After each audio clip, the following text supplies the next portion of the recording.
Selamat pagi, semangat pagi. Assalamualaikum warahmatullahi wabarakatuh. Salam sejahtera. Om Swastiastu, Namo Buddhaya, salam kebajikan. Rahayu Shalom. Apa kabar semuanya? Mudah-mudahan dalam keadaan yang baik-baik saja.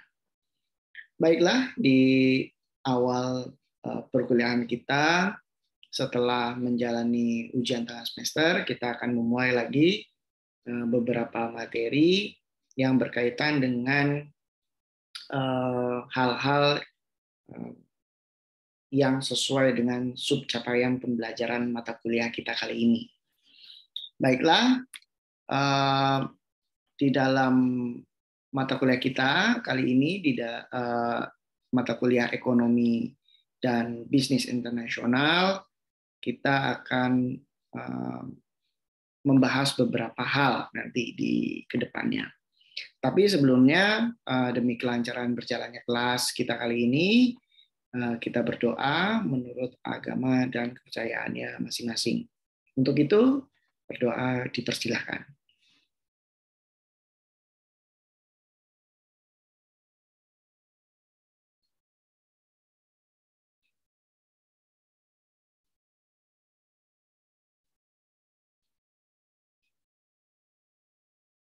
Baiklah, terima kasih. Semoga kalian dalam keadaan yang baik-baik saja dan super prima dan siap menerima materi perkuliahan kita kali ini. Baiklah, sebelum kita memulai perkuliahan kita di mata kuliah ekonomi dan bisnis internasional,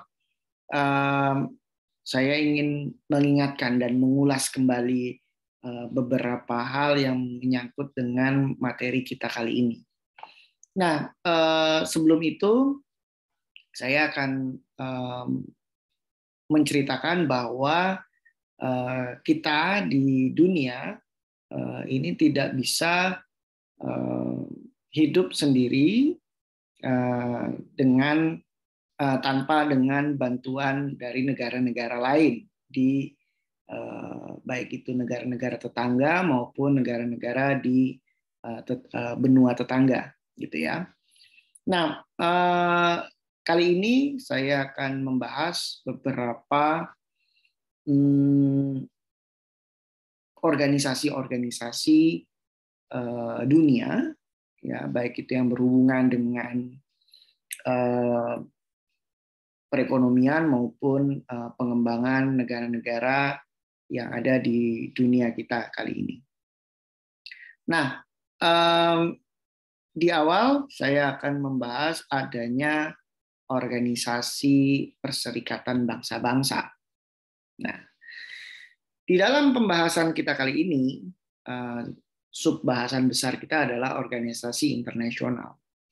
Adapun beberapa topik yang akan kita angkat yaitu nanti tentang Perserikatan Bangsa-Bangsa, ya, atau juga United Nations Organization. Kemudian ada lembaga keuangan internasional, ya, nanti lembaga keuangannya apa saja nanti kita bahas satu persatu. Kemudian juga ada lembaga perdagangan internasional, ya, ini kita juga mengikuti beberapa traktat dan treaty, ya, dari aturan-aturan perdagangan internasional, dan juga ada asosiasi ekonomi regional, ya, nanti kita bahas lagi nih, ya. Jadi ini bicaranya dunia, kemudian ada skup bidang keuangan, kemudian ada skup bidang perdagangan, dan juga ada skup regional nanti kita bahas.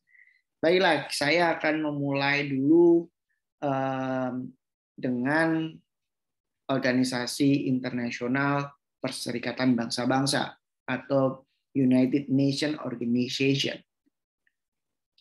Nah, PBB atau Perserikatan Bangsa-Bangsa ini merupakan organisasi internasional yang anggota-anggotanya dari negara-negara yang berdaulat, yang memiliki tujuan yang sama, yaitu tidak menginginkan adanya perang dimanapun, gitu ya. Karena menurut negara-negara yang ada di dalam United Nations ini menyatakan bahwa perang ini bisa mengakibatkan malapetaka kemanusiaan akibat adanya perang, gitu ya. Adanya kemiskinan, kejatuhan pemerintahan, atau juga malah kekosongan pemerintahan dan juga kekosongan wilayah.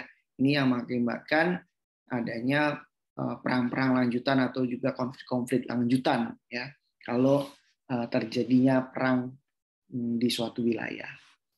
Nah, berdasarkan tujuan ini, PBB ini memiliki prinsip-prinsip dasar, ya, kalau negara-negara ingin masuk ke dalam PBB, ya, United Nations. Nah, kita tahu juga pada waktu awal-awal kemerdekaan kita masuk sebagai anggota United Nations, tetapi sempat keluar, ya, karena adanya insiden kenegaraan antara Indonesia dan Malaysia. Tetapi kita sempat masuk lagi sampai dengan saat ini, gitu ya, di dalam Perserikatan Bangsa-Bangsa. Nah, adapun PBB memiliki prinsip dasar yang negara-negaranya harus memiliki persamaan berdaulat. Bahwa negara-negara yang ada di dalam Perserikatan Bangsa-Bangsa ini harus berdaulat. Ya. Kemudian semua anggota ini diharuskan memenuhi kewajibannya. Ya, kewajibannya tidak hanya membayar iuran organisasi, tetapi juga mengirimkan pasukan-pasukan perdamaian ke negara-negara yang sedang berkonflik. Kemudian apabila terjadi adanya perselisihan, ini harus diselesaikan secara damai, jadi tidak boleh melakukan agresi, ya, atau juga serangan-serangan yang sifatnya destruktif, baik itu secara ekonomi maupun militer. Ya. Kemudian juga dilarang melakukan kekerasan terhadap negara lain, ini sudah jelas. Kemudian juga ada larangan mengintervensi urusan negara-negara yang ada, gitu ya. Jadi antara negara satu dengan negara lain ini nggak boleh saling mengintervensi, gitu ya. Kemudian anggota asli PBB adalah negara-negara yang ikut menandatangani Piagam San Francisco. Nah, ini cerita Piagam San Francisco ini akan kita bahas di kesempatan-kesempatan yang lain, ya, karena sejarahnya panjang sekali, gitu ya, sampai terciptanya United Nations. Kemudian adanya keanggotaan PBB ini ditentukan oleh Majelis Umum dan Dewan Keamanan PBB. Ya, ini ada, kalau Dewan Keamanan PBB ini ada yang Dewan Keamanan tetap, ada yang Dewan Keamanan tidak tetap, gitu. Dan beberapa tahun yang lalu kita menjadi anggota Dewan Keamanan PBB. Nah, ini tadi tentang United Nations atau Perserikatan Bangsa-Bangsa. Ya, ada banyak sekali organisasi-organisasi di bawah Perserikatan Bangsa-Bangsa. Ada UNDP atau United Nations Development Program, kemudian ada WHO, ada World Health Organization, ya, ada juga IMO atau International Maritime Organization, ada juga Organization of Meteorological, ya, kemudian ada UNHCR yang menangani refugees, juga ada UNESCO, ada UNIFEM, ada IMF, kemudian ada UNICEF dan lain-lain. Jadi banyak sekali organisasi-organisasi yang di bawah naungan United Nations Organization. Oke, itu tadi tentang UNO atau PBB. Nah, kemudian ada beberapa peranan PBB bagi dunia. Ya, yang pertama adalah bidang keamanan, sudah jelas. Kemudian bidang ekonomi, Yang ketiga adalah bidang sosial, budaya, kesehatan, dan juga kemanusiaan. Tadi ada beberapa organisasi di bawah naungan PBB sudah saya sebutkan ya, yang berbau-bau tentang 3 bidang ini. Nah, tetapi kita akan lebih mendalami membicarakan tentang bidang ekonominya nih ya. Jadi kali ini kita tidak terlalu jauh membahas tentang bidang keamanan ataupun bidang sosial budaya, tetapi kita akan masuk membahas lebih dalam tentang bidang ekonominya nih, organisasi-organisasi ini ada apa saja gitu ya. Nah, terkait dengan mata kuliah kita ekonomi dan bisnis internasional. Nah, lembaga kerjasama ekonomi internasional yang di bawah naungan PBB ada, kita tahu, yaitu IMF ya, atau International Monetary Fund.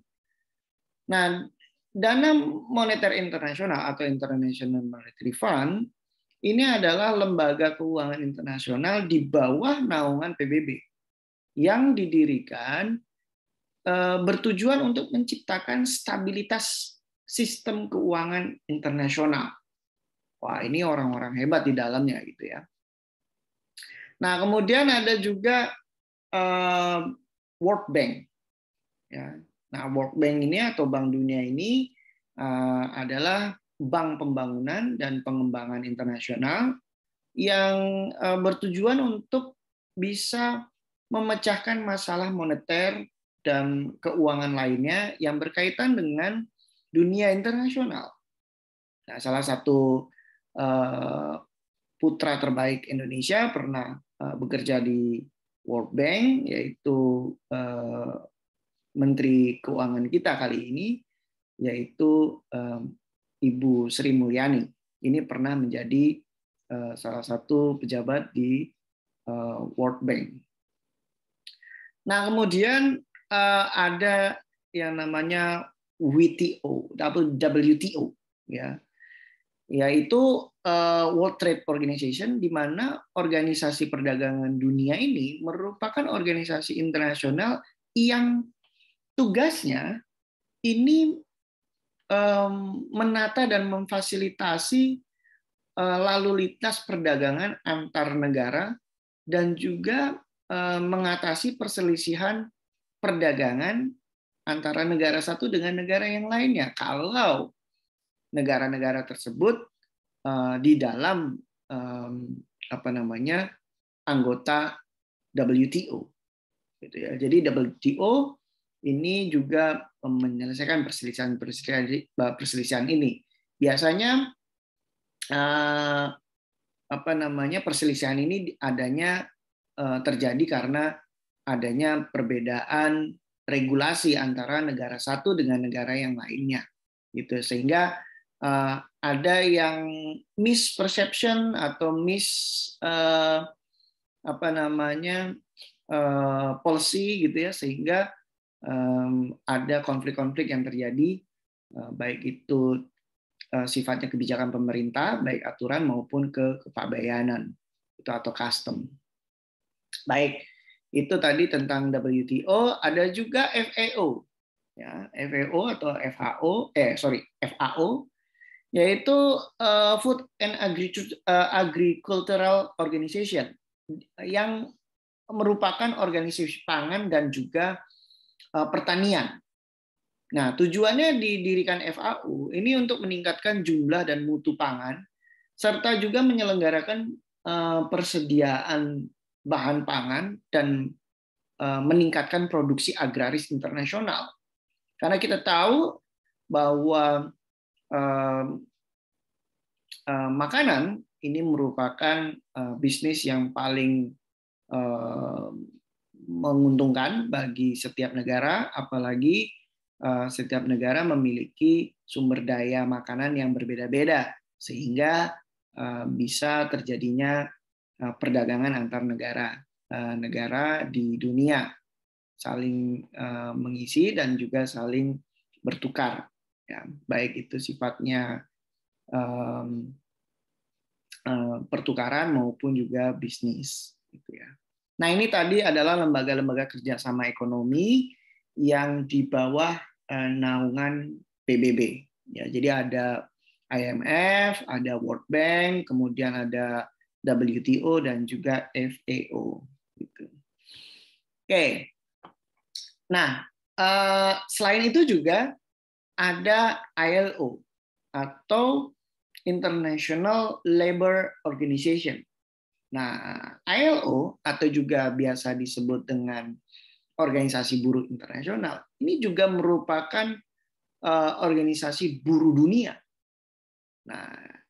Nah, uniknya ILO ini punya tugas untuk memperbaiki syarat, kemudian kondisi kerja, serta mengatur standar upah internasional. Nah,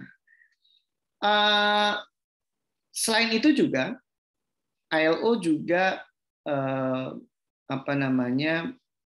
menginisiasi perbaikan-perbaikan hak dan kewajiban buruh serta meningkatkan kesejahteraan buruh di setiap negara.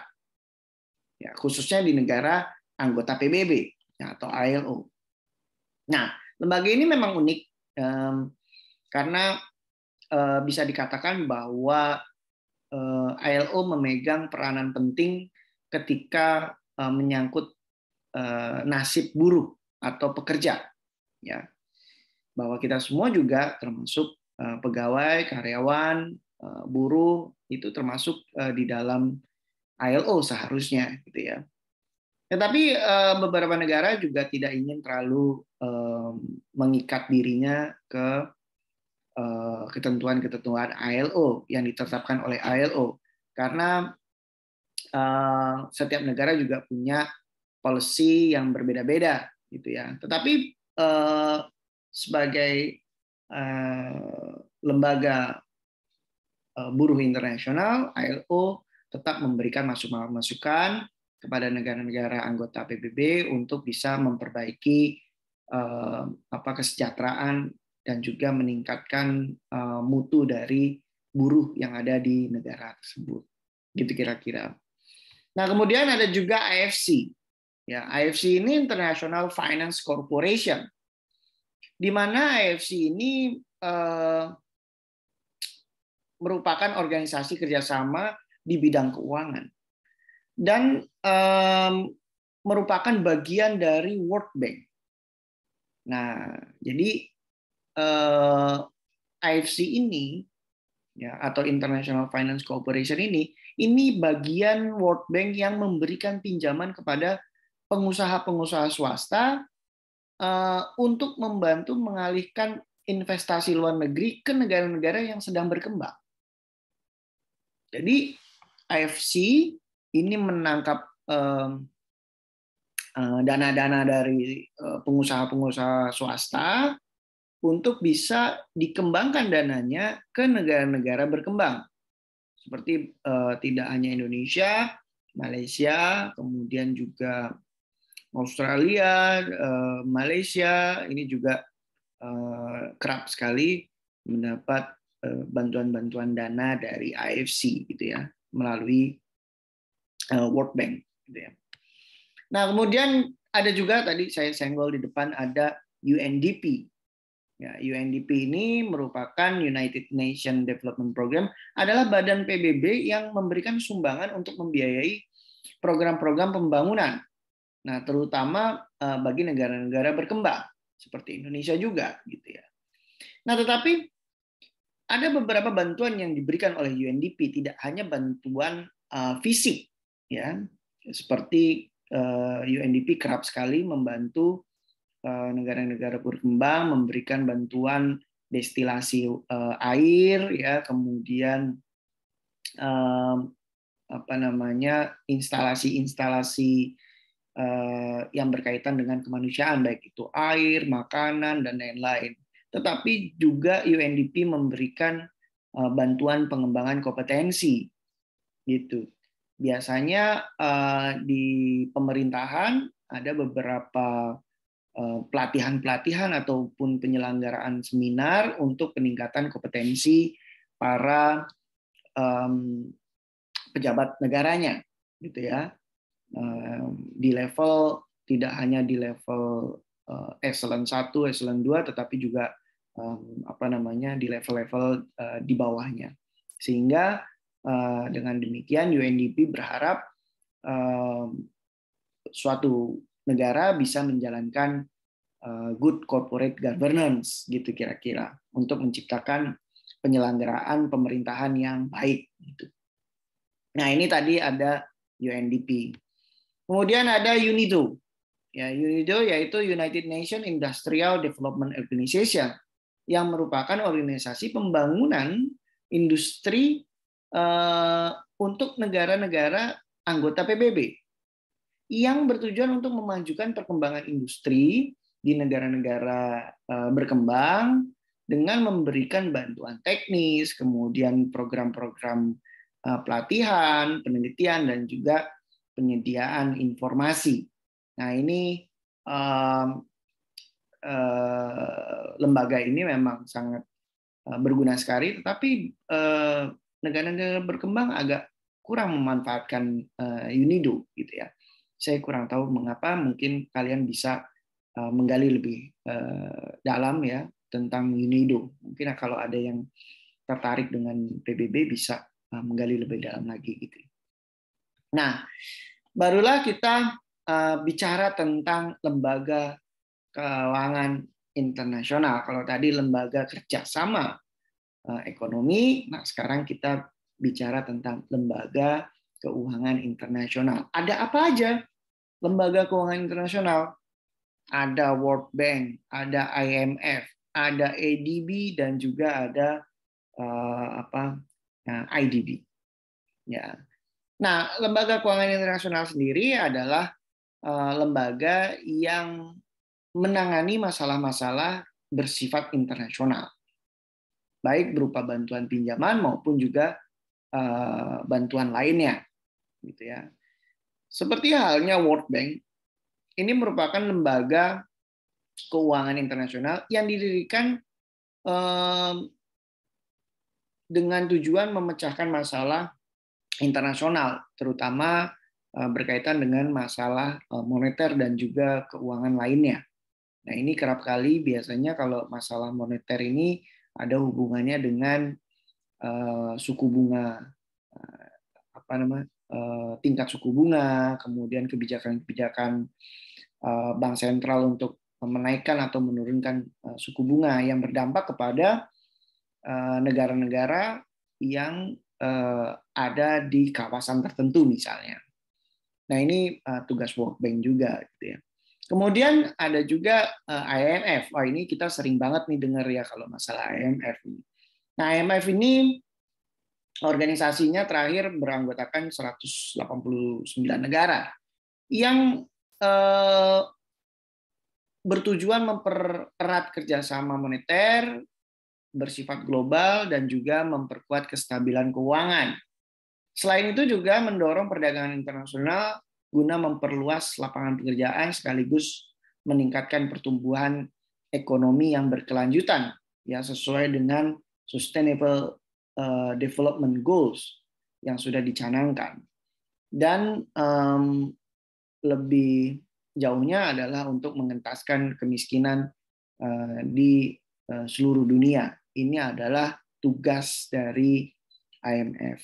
Bagaimana dengan tugas Bank Pembangunan Asia atau ADB, Asian Development Bank? Nah, bank multilateral yang ada ini didirikan bertujuan untuk mengurangi kemiskinan di kawasan Asia Pasifik. Nah, Bank Pembangunan Asia ini baru ada sekitar tahun 1966 yang dengan jumlah anggotanya ada 67 negara dan 48 diantaranya merupakan negara dari kawasan Asia Pasifik termasuk Indonesia, gitu ya. Nah, kemudian ada juga IDB ya, atau Islamic Development Bank. Ini merupakan mitra kerja pemerintah Indonesia sejak tahun 78 atau 1978 yang bertujuan untuk membantu meningkatkan perkembangan kemajuan pembangunan negara anggota IDB serta kesejahteraan masyarakat secara umum. Dan lebih khusus lagi bagi masyarakat Muslim, ya, baik secara individu maupun kelompok. Nah, IDB biasanya menyalurkan bantuan-bantuan baik itu permodalan maupun bantuan-bantuan sosial lainnya, gitu ya, yang berkaitan dengan anggota negara IDB, ya, gitu kira-kira. Nah, ini tadi lembaga keuangan internasional. Nah, bagaimana dengan lembaga perdagangan internasional? Wah, ini menarik sekali nih, ya. Nah, kita tahu ada NAFTA, ya, atau North American Free Trade Agreement, ya. Ini merupakan perjanjian perdagangan bebas regional yang melibatkan antara Amerika Serikat, Kanada, dan juga Meksiko. Nah, ini biasanya nih bagian utara Amerika, ya. Nah, tetapi beberapa tahun yang lalu, tahun 2018, NAFTA berubah menjadi USMCA, ya, atau United States Mexico Canada Center. Ya, ini akhirnya membuahkan agreement pada tahun 2018, yaitu agreement USMCA. Nah, kemudian saat ini dengan pemikiran ini Presiden Biden ini memperjelas bahwa perdagangan harus menaikkan gaji dan menciptakan pekerjaan bergaji tinggi untuk semua orang Amerika, karena Presiden Biden berkomitmen untuk mengendalikan COVID-19 dan memulihkan pertumbuhan ekonomi serta lapangan kerja. Selain itu juga berinvestasi dalam pendidikan, penelitian dan pengembangan, dan juga produksi industri yang meningkat. Nah, dengan demikian, Biden menginginkan adanya perluasan peluang dan juga pembangunan infrastruktur. Nah, Amerika Serikat tidak memiliki perjanjian perdagangan regional yang lebih penting dari perjanjian perdagangan Amerika Serikat, Meksiko, dan juga Kanada, atau juga USMCA. Nah, berdasarkan NAFTA atau USMCA ini menekankan bahwa kebijakan perdagangan internasional ini telah bergeser dari yang tadinya hanya memperhatikan tarif ini menjadi masalah ketidakpatuhan. Faktanya USMCA ini mempertahankan sebagian besar tarif NAFTA, sehingga tarif yang diberlakukan ini tidak terpengaruh oleh perdagangan Amerika-Meksiko, dan itu mencakup beberapa peningkatan akses pasar dalam perdagangan Amerika dan Kanada. Nah, USMCA ini menyelesaikan perbedaan peraturan yang menciptakan hambatan perdagangan yang bisa dikatakan ya nggak perlu ada lah, gitu ya. Nah, ini juga menyimbangkan kembali hak dan juga kewajiban dari perjanjian itu. Nah, dengan mencabut komitmen tertentu, maka seperti memperoleh penyelesaian sengketa investor negara-negara yang ada di dalam USMCA, ini memperkuat komitmen untuk mendukung hak-hak tenaga kerja. Kemudian juga standar lingkungan dan mendukung usaha kecil. Nah, dengan mewajibkan aturan yang lebih ketat untuk misalnya produksi mobil misalnya, ya, dengan kandungan lokal misalnya 75% dari 62,5%, ini merupakan momentum untuk manufaktur domestik di Amerika yang merupakan bisa dikatakan kemenangan potensial bagi para pekerja. Nah, perlu juga diperhatikan untuk adanya implementasi dan kepatuhan bagaimana USMCA ini berperan dalam prakteknya akan menjadi kunci untuk mempertahankan tingkat dukungan yang tinggi dari kedua belah pihak. Jadi bukan hanya US saja atau bukan hanya Amerika saja, tetapi Meksiko dan Kanada juga harus punya peranan di dalam USMCA. Nah, beberapa yang perlu diperhatikan juga bahwa bagaimana sih USMCA ini berperan untuk kunci dari perdagangan antara tiga negara ini. Nah, di era Presiden Trump ini merusak kepercayaan pemerintah lainnya di Amerika Serikat dan juga komitmen mereka terhadap supremasi hukum dan merusak kepastian bisnis ya yang dirancang untuk diberikan dalam perjanjian ini. Nah, faktanya beberapa waktu yang lalu Komisi Perdagangan Internasional Amerika Serikat atau USITC kalau nggak salah ya, ini telah menetapkan ketidakpastian investor yang berkurang. Nah, hal ini mengakibatkan bahwa semua pemerintah di dalam USMCA ini harus mematuhi aturan ini mewujudkan adanya kemanfaatan USMCA. Nah, kemudian kepatuhan ketat Amerika Serikat ini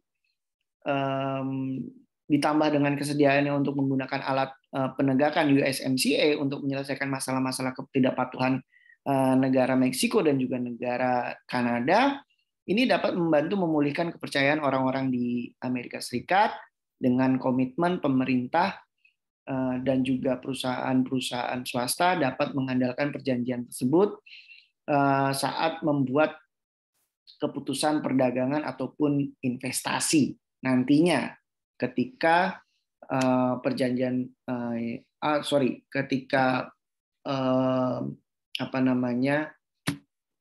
USMCA ini berlanjut ke tiga negara tersebut gitu ya. Mudah-mudahan kita lihat di pemerintahan Joe Biden ini bisa memperjelas bahwa perdagangan harus memiliki efek kenaikan gaji dan menciptakan kesejahteraan bagi buruh gitu ya. Nah, sehingga juga kalau perekonomian Amerika Serikat baik, maka biasanya suku bunganya juga tidak naik gitu. Maka ini akan berimbas juga kepada negara-negara di Asia ya maupun di Asia Tenggara, khususnya di Indonesia juga gitu. Ada hubungannya di perkuliahan sebelumnya sudah saya bahas. Nah, ini tadi tentang USMCA. Kemudian juga ada lembaga perdagangan internasional, salah satunya adalah Masyarakat Ekonomi ASEAN atau MEA. Ya.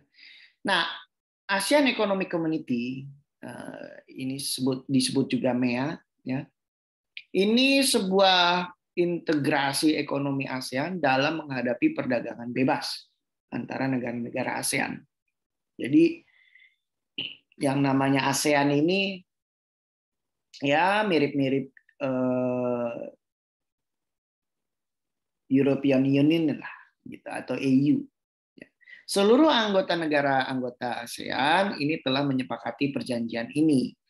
Nah, AEC atau Masyarakat Ekonomi ASEAN ini dirancang untuk mewujudkan wawasan ASEAN pada tahun 2020 ini untuk bertujuan menjadikan ASEAN sebagai pasar tunggal dan basis produksi di mana terjadi arus barang jasa, kemudian juga investasi dan tenaga buruh yang terampil, yang bebas, serta aliran modal yang lebih bebas. Jadi tidak terlalu diatur-atur kalaupun kita pinjam ke negara tertentu atau pemerintah pinjam ke lembaga-lembaga keuangan internasional lainnya gitu kira-kira. Nah, saat ini Indonesia sangat senang dan merasa terhormat untuk membawa agenda transformasi digital di forum G20. Nah, presidensi G20 di Indonesia ini akan berfokus pada 3 isu prioritas, yaitu pertama arsitektur kesehatan global dan yang inklusif, kemudian transformasi berbasis digital, dan juga agenda transisi energi. Nah, kita tahu kita juga mengalami beberapa hantaman dari Eropa karena kita menghentikan ekspor beberapa barang tambang termasuk nikel yang juga banyak disinyalir banyak hantaman dari Uni Eropa ya bagi Indonesia. Tapi Presiden Jokowi tetap teguh untuk memegang kebijakannya tentang larangan ekspor energi mentah atau bahan baku mentah gitu ya. Oke. Nah, pentingnya peran teknologi digital dalam mengakselerasi pemulihan pasca pandemi COVID-19 ini tercermin dalam ASEAN Comprehensive Recovery Framework ya, atau ACRF yang menggarisbawahi pentingnya transformasi digital yang inklusif. Nah, transformasi digital ini harus inklusif supaya bisa mendapatkan manfaat yang positif dan produktif dari ruang digital yang nantinya dirasakan oleh semua kelompok masyarakat tanpa kecuali. Jadi tidak lagi nanti dihambat-hambat lagi. Tapi kita tahu bahwa perkembangan di Indonesia, frekuensi di Indonesia ini kayaknya sinyal internetnya juga belum memadai. Gitu ya, kita berharap mudah-mudahan ke depannya kita seperti negara-negara Korea Selatan dengan kecepatan internet yang luar biasa, kemudian Amerika Serikat dan lain-lain. Mudah-mudahan kita bisa menyusul ya. Oke, ini tadi tentang ASEAN, ya, Lembaga Perdagangan Internasional, tetapi MEA, Masyarakat Ekonomi ASEAN. Oke, nah ada lagi yaitu tentang APEC, yaitu Asia Pacific Economic Cooperation, di mana APEC ini merupakan forum ekonomi Asia Pasifik, ya, untuk memfasilitasi pertumbuhan ekonomi, kerjasama, perdagangan, dan investasi di kawasan Asia Pasifik, yang menjadi pengelompokan antar pemerintah terbesar di bawah tidak mengikat komitmen, kemudian dialog terbuka, dan juga rasa hormat yang sama bagi semua anggota APEC. Nah, kegiatan utama APEC ini meliputi kerjasama perdagangan, kemudian investasi, juga kerjasama ekonomi lainnya yang mendorong pertumbuhan dan peningkatan kesejahteraan di kawasan Asia Pasifik. Nah, saat ini Presiden Joko Widodo atau Jokowi mengajak seluruh negara anggota kerjasama ekonomi Asia Pasifik ini untuk memperkuat kerjasama untuk bangkit bersama, kuat bersama, dan berkelanjutan. Nah, di konferensi tingkat tinggi KTT APEC ke-28 yang digelar secara virtual, Jokowi mengikuti KTT tersebut melalui media online, ya, secara virtual dari Novotel Lombok Resort dan Villa di Nusa Tenggara, ya, pada tahun 2021 yang lalu, ya, di November. Nah, Amerika Serikat ini akan menjadi tuan rumah kerjasama ekonomi Asia Pasifik untuk APEC pada tahun 2023 mendatang. Gitu kira-kira. Nah, ini sekilas tentang APEC. Nah, kemudian ada lagi yang namanya General Agreement on Tariff and Trade atau GATT. Wah, ini dulu sering banget ini kita bahas ya. Tetapi perjanjian multilateral yang menentukan aturan-aturan bagi pelaksanaan perdagangan internasional, ini pada perkembangannya GATT ini berhasil menjadi forum resmi antar pemerintah dunia untuk membahas permasalahan-permasalahan yang kerap terjadi.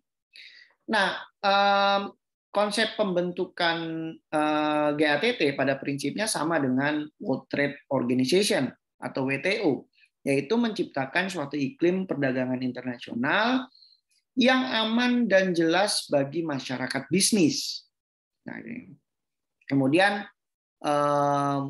yang bertujuan juga untuk menciptakan liberalisasi perdagangan yang berkelanjutan, kemudian juga menciptakan lapangan kerja dan iklim perdagangan yang sehat, serta solusi perdagangan internasional, baik itu secara fisik perdagangan maupun regulasi.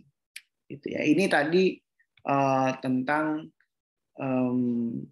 General Agreement on Tariff and Trade atau GATT. Nah, saat ini GATT ini sudah berganti nama menjadi WTO ya, atau WTO dari tahun 95, karena pada waktu itu rezim GATT atau General Agreement on Tariff and Trade ini hanya berfokus pada pendistribusian barang, tetapi tidak memperhatikan arus jasa. Nah, kemudian para anggota negara-negara anggota GATT pada waktu itu menginginkan adanya perubahan dalam rezim pada waktu itu, sehingga berubahlah GATT ini menjadi WTO, itu kira-kira. Nah, ini tentang GATT menjadi WTO atau World Trade Organization. Nah, yang satu lagi adalah tentang WTO sendiri. Nah, sejak World Trade Organization ini berdiri, ya, dari pembentukan GATT tadi, WTO ini berjalan berdasarkan adanya serangkaian perjanjian yang dinegosiasikan dan juga disepakati oleh sejumlah besar negara-negara di dunia, yang kemudian aturan-aturan WTO diratifikasi di dalam undang-undang di setiap negara. Tujuan dari perjanjian-perjanjian yang dilakukan oleh World Trade Organization adalah untuk membantu produsen untuk juga membantu para eksportir dan juga importir dalam melakukan bisnisnya. Nah, fungsi dari WTO bagi negara berkembang adalah salah satunya menjadi perangkat ketentuan atau aturan-aturan yang nantinya mengikat negara-negara itu untuk meratifikasinya di dalam undang-undang atau di dalam negaranya, ya, yang mengatur tindak tanduk tentang perdagangan. Kemudian ada juga menjadi fasilitator dalam forum perundingan perdagangan, dan juga bisa dikatakan WTO ini juga bisa menjadi fasilitator atau memutuskan suatu kebijakan dalam konflik perdagangan yang ada. Itu kira-kira. Nah, pada tahun 2020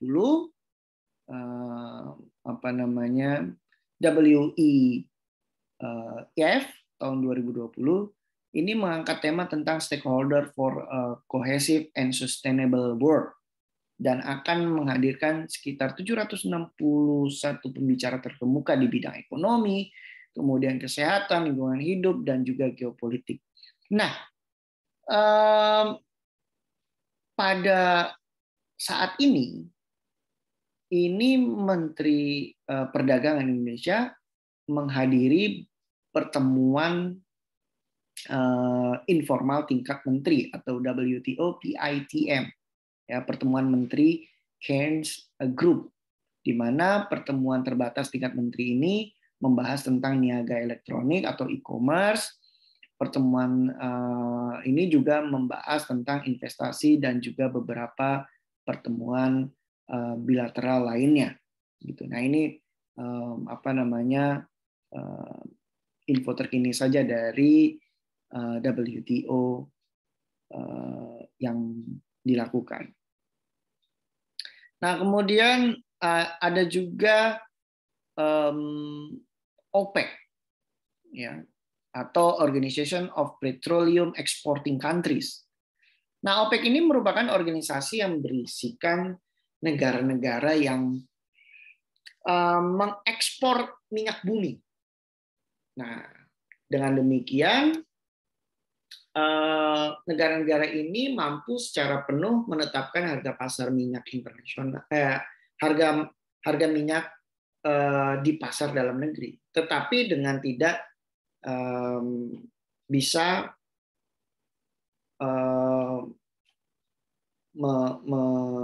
menafikan tentang penetapan harga minyak internasional oleh OPEC, karena kita termasuk anggota OPEC.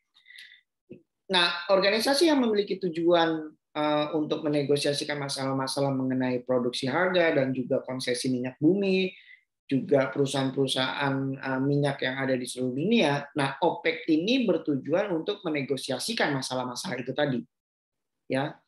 Dan walaupun tadinya kita atau Indonesia ini dulunya juga adalah anggota OPEC, namun sekarang sudah mengundurkan diri dengan isu adanya the seven major, seperti ada perusahaan-perusahaan Exxon, Texaco, kemudian Shell, Gulf, British Petroleum atau BP, dan juga Shell di dalamnya. Nah, OPEC ini mengatakan inflasi adalah faktor utama yang mempengaruhi ekonomi dunia dan menurunkan perkiraan pertumbuhan ekonomi pada tahun-tahun ini dari 3,9% menjadi 4,2%, dan mengatakan bahwa ada kemungkinan pemotongan lebih lanjut. Nah, kenaikan harga komoditas yang kuat dalam kombinasi dengan kemacetan rantai pasokan yang saat ini sedang berlangsung, ini diakibatkan juga adanya pandemi COVID-19 di Tiongkok dan di seluruh dunia. Ini memicu adanya inflasi global. Ini kata OPEC, ya. Nah, bagaimana bagi dunia bisnis di dalam negeri maupun di dunia internasional? Nah, ini harus kalian menjadi wawasan bagi para pengambil keputusan nantinya. Nah, ada lagi tentang asosiasi ekonomi internasional. Nah, ini tadi kan kita sudah bicara tentang lembaga perserikatan bangsa-bangsa, kemudian kita juga sudah membicarakan tentang lembaga keuangan internasional, lembaga perdagangan internasional, dan kali ini kita akan membahas tentang asosiasi ekonomi internasional. Salah satunya adalah ASEAN, atau Association of Southeast Asian Nations, yang merupakan organisasi ekonomi dan geopolitik khusus untuk negara-negara di wilayah Asia Tenggara, dengan tujuan bahwa negara-negara anggota ASEAN ini ingin mempercepat pertumbuhan ekonomi, kemudian juga kemajuan sosial dan perkembangan kebudayaan di kawasan Asia Tenggara. Nah, ini negara-negara Asia Tenggara ini mulai kuat, ya. Kita tahu bahwa ASEAN mulai berjaya pada saat di era kepemimpinan presidensial Soeharto pada waktu itu. Nah, ada lagi yaitu Europe Union atau Uni Eropa. Nah, kalau tadi di Asia Tenggara ada ASEAN, ya. Kemudian kalau di Eropa ada organisasi antar pemerintahan atau supranasional yang namanya Union Eropa, gitu ya. Nah, dari tahun 2020 ya Uni Eropa sejak tahun 2020 ini Uni Eropa ini beranggotakan 27 negara ya. Nah, persatuan ini didirikan atas nama di bawah Perjanjian Uni Eropa pada tahun 92 dan untuk memastikan perdamaian, kemudian juga perekonomian yang kuat, kelayakan hidup hingga keadilan yang merata di Eropa. Nah, saya ingat sekali pada waktu itu di sekitar tahun 2000 Uni Eropa ini mengeluarkan single currency-nya yaitu 1 euro gitu, atau mata uang euro gitu ya. Nah, tapi sekarang sepertinya masih belum stabil juga ya, mengingat adanya US dollar yang menguat terus gitu, karena banyak perdagangan kita menggunakan transaksi menggunakan US dollar dalam pembayaran. Nah, itu tadi tentang Asosiasi Ekonomi Internasional di Asia Tenggara dan juga di Eropa. Kemudian apa sih hubungannya antara ASEAN dengan Uni Eropa? Nah, hubungannya adalah antar dua organisasi regional secara bilateral. Kerjasama kedua organisasi regional ini di bidang politik, kemudian ada juga bidang ekonomi, pertahanan, dan juga kebudayaan. Ya. Nah, saat ini ada yang namanya Blue Book atau buku biru.